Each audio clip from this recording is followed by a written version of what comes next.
अस्सलाम वालेकुम students.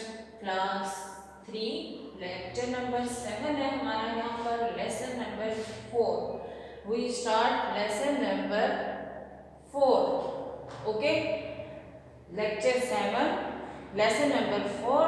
Topic है इसका हमारा Bunny and Bingo. Bunny and Bingo. Bunny is a rabbit, okay, and Bingo is a monkey. इसमें आप दो किरदारों के बारे में पढ़ेंगे।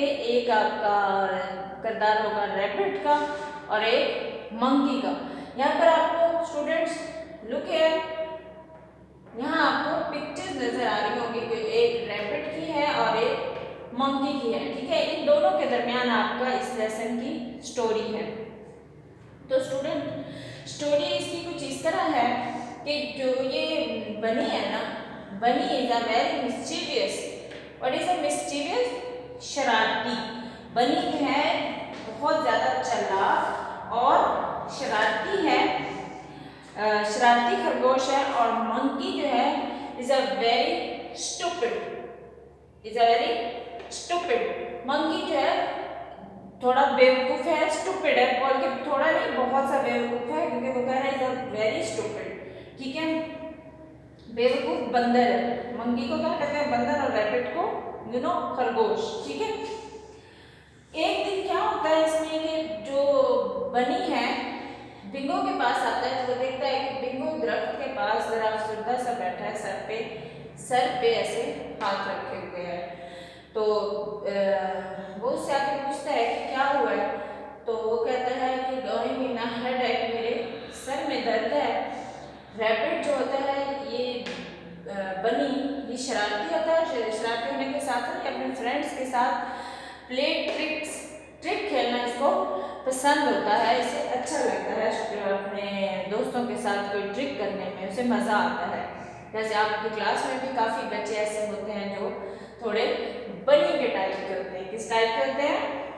बनी के टाइप के। कौन कौन से होते हैं ये तो आप स्कूल आएंगे तो बता दूंगी कौन कौन से हैं। ठीक है, उसके बाद वो उसे कहते हैं कि मेरे सर में दर्द है। तो बनी को फौरन से ना एक ट्रिक याद आती है। उसे कहता है कि अच्छा, तो वो उसे कहता है कुछ करो कि यार मेरे सर में दर्द खत्म हो जाए, ठीक हो जाए। वो उसे कहता है कि तुम्हें 3 थिंग टू केयर, अपना सर दर्द ठीक करने के लिए 3 चीज़ें जो है करनी होंगी। कितनी चीज़ें करनी होंगी? 3 चीज़ें करनी होंगी। तो वो उसे कहता है अच्छा कौन सी? वो कहता है पहली चीज़ ये है कि तुम घास पर लेट जाओगे और ऊंची ऊंची आवाज में जो है शॉट करोगे, ही हा ही, इस तरह की आवाज़ें निकालोगे तो तुम्हारा जो है पहला सर का दर्द का ये टिप है, पॉइंट है। उसने कहा अच्छा। जो वो बंदर क्योंकि स्टूपिड होता है, बेवकूफ़ होता है, वो उसकी बात में आ जाता है और वो वैसे ही ग्रास के ऊपर लेट जाता है और ऐसे ही चिल्लाना शुरू कर देता है, ही हा इस तरह की आवाज़ें निकालने लग जाता है। ठीक है, और ये जो मिस्टीरियस रैबिट होता है ये दरख्त के पीछे छुप जाता है और हंसता है उसकी बेवकूफ़ी पर।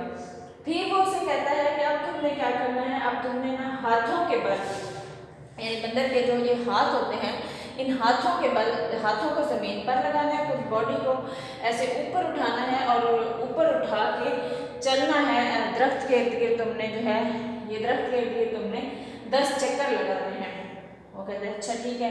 वो फिर वैसे ही करना शुरू हो जाता है और ये मिस्चीवियस रैबिट दरख्त के पीछे छुप के उसके ऊपर ज़ोर ज़ोर से हंसता है कि ये कितना बेवकूफ़ है, मेरी बातें फ़ौरन मानने जा रहा है।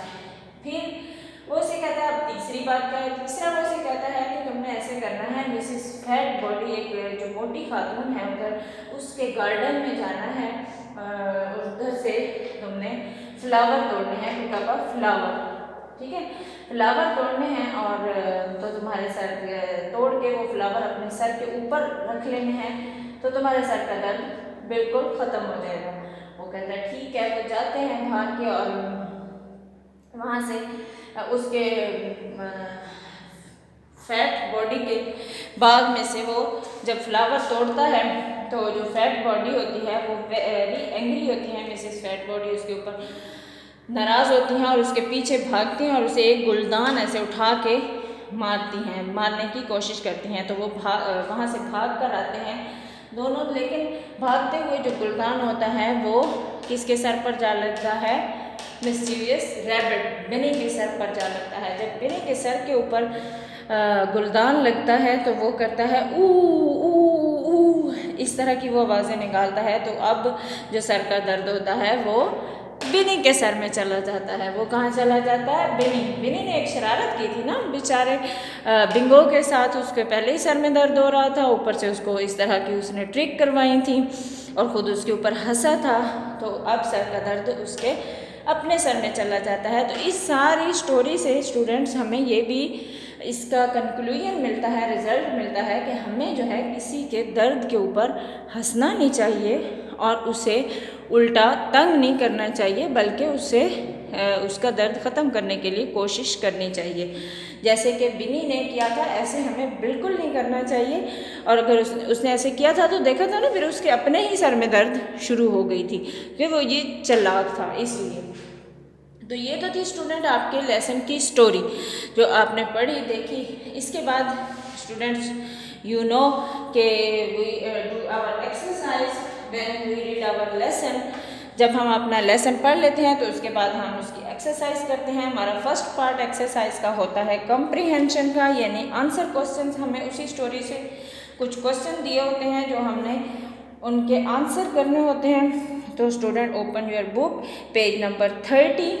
Students, you must read your lessons, okay, and underline the difficult words and consult dictionary.